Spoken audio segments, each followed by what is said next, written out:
पुण्यात्माओं, दास ने एक शब्द बोला था, गुरु बिन काहुन पाया ज्ञाना, जो थो था बुस छिड़े मूड किसाना। गुरु बिन वेद पढ़े जो प्राणी, समझन सार रहे अज्ञानी। श्रीमद् भगवत गीता चारों वेदों का निष्कर्ष है। चौथे अध्याय के 32वें श्लोक में यहां एक ब्रह्मणे मुखे शब्द है। इस ब्रह्मणे मुखे शब्द का हमारे अनुवादकर्ताओं ने इस दास से पहले जो अनुवाद दास ने किया है गहरी नजर गीता में एक पुस्तक बनाई है, यानी उसका अनुवाद समझो श्रीमद् भगवत गीता का अनुवाद है, उसका नाम लिखा है गहरी नजर गीता में। इससे पहले जितने महापुरुषों के आप अनुवाद उठाकर देखोगे उसमें क्या लिख रखा है, वेद की वाणी में। ब्रह्मणे मुखे का अर्थ किया है वेद की वाणी। और इन्हीं अनुवादकर्ताओं ने 17वें अध्याय के 23वें श्लोक में इसी ब्रह्मणे का अर्थ किया है सच्चिदानंद घन ब्रह्म। वो यथार्थ अनुवाद है, वो सही अर्थ है। यहां ये विचलित हो गए, तो ये विद्वान नहीं थे, इसलिए इन्होंने अनुवादों का अड़ंगा कर दिया। अपनी ओछी सोच से अर्थ भी अनर्थ कर दिए। ब्रह्म का अर्थ भगवान होता है, तो ब्रह्म का अर्थ कोई वेद करता है तो महामूर्ख है। वेद एक सिद्धांत है, संविधान है, भगवान की जानकारी देता है, उसके नियम बताता है। और ब्रह्म भगवान है। जैसे एक राजा है, राजा का संविधान है, वो उसके नियमों का, उसके अंदर उसके सारे नियम लिखे हुए हैं, कैसे एक प्रजा को रहना चाहिए, क्या अपराध है, कैसा ना करना चाहिए। और कहीं पर कोई राजा का अर्थ और संविधान लिख दे तो वो अर्थ ठीक नहीं कर रहा, अनर्थ कर रहा है। इसी प्रकार यहां ब्रह्मणे माने सच्चिदानंद घन ब्रह्म, और मुखे अपने मुख कमल से बोली गई वाणी में विस्तार से कहे हैं। सच्चिदानंद घन ब्रह्म ने अपने मुख कमल से बोली उस अमृत वाणी में उन धार्मिक युगों की जानकारी, अनुष्ठानों की जानकारी विस्तार के साथ कही है। और उसको तत्व ज्ञान कहते हैं, और उसको जानने के बाद तो सभी कर्मों से मुक्त हो जाएगा।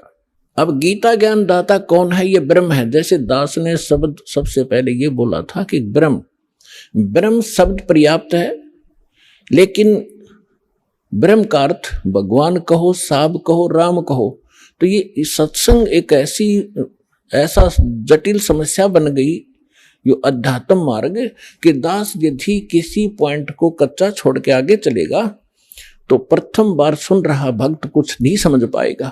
इसलिए एक ये सामूहिक लेक्चर दिया जाता है आध्यात्मिक टीचर होने के नाते, तो उसमें ये ध्यान रखा जाता है कि शायद प्रथम कक्षा के बच्चे भी आए जो पहली बार दीक्षा लेने आए, और किसी के वैसे कहने से वैसे भी श्रोता बन कराते।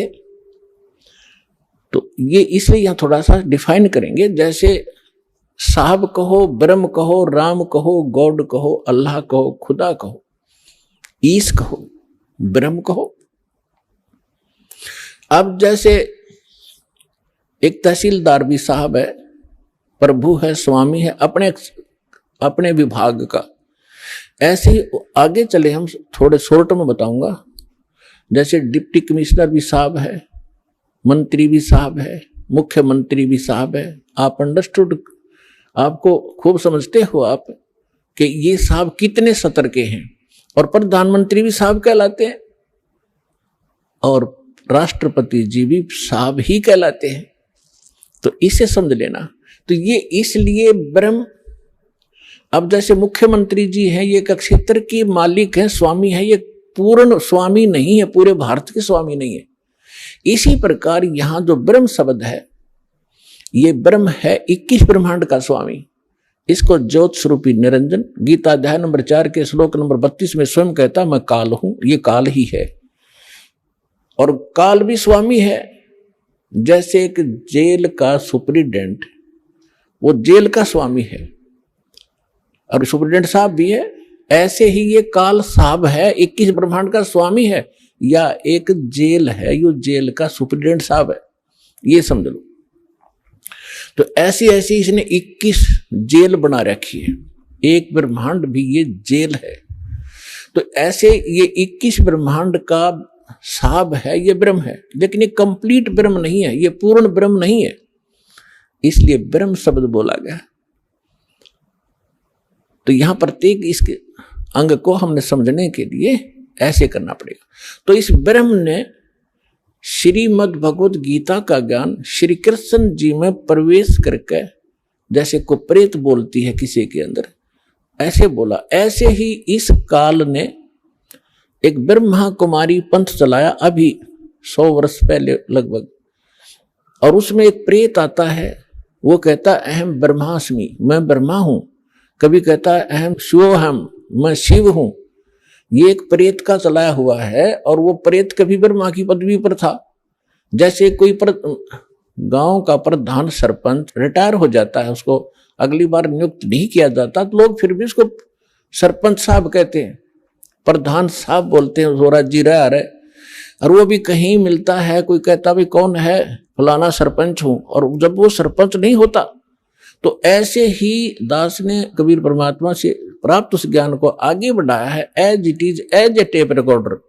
दास का इसमें इतना ही योगदान है कि दास को परमात्मा का जो अंतःकरण टेप रिकॉर्डर ठीक कर दिया उस परमेश्वर कबीर जी ने, और उसमें अपना ज्ञान भर दिया, दास बोल के सुना रहा है रिकॉर्ड करके, इतना सा योगदान है। तो ऐसे दास बहुत बार बताता है आपको कि ये ब्रह्मा विष्णु महेश जो वर्तमान में या 3 लोक के एक एक विभाग के मिनिस्टर हैं, साहब हैं, इतने राम हैं, इतने भगवान हैं, ये इनकी भी मृत्यु होगी, और ये मृत्यु को प्राप्त होकर आम जीव की तरह 84 लाख योनियों में, प्रेत योनियों में भटक रहे होंगे, और अन्य पुण्य आत्माओं को फिर से काल अपनी दुर्गा पत्नी से जन्म दे करके उस पदवी पर बैठा देता है।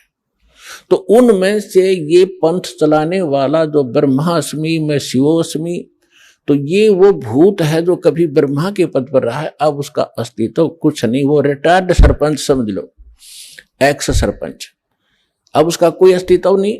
तो वो बोलकर उसने वो पंथ चला दिया। आज भी उसकी मुरली सुनकर, वो भूत की बात सुनकर एक बहुत बड़ा जनसमूह अपना जीवन नाश कर रहा है। दास का प्रयत्न किसी की निंदा करना नहीं, दास का प्रयत्न है कि सभी हम एक परमात्मा के बालक बच्चे हैं, बहन बेटी भाई, और उस काल ने ये जाल फैला रखा है कि मैं इतने पंथ चला दूंगा नकली कि कोई समझ नहीं सकेगा ओरिजिनल पंथ कौन सा है। तो दास ऐसा प्रयत्न कर रहा है कि जैसे पहले के, अभी बहुत बार होती रहती है घटनाएं कि कोई 500,000 के नोट नकली छाप देता है, और सरकार को जो पता चलता है तो दोनों ओरिजिनल और डुप्लीकेट दोनों के दोनों मीडिया के माध्यम से, समाचार पत्रों के माध्यम से उनकी पहचान कराई जाती है कि ये इस टाइप का डुप्लीकेट है, ये ओरिजिनल है। तो सरकार निंदा नहीं कर रही होती, एक महापरोपकार करती है।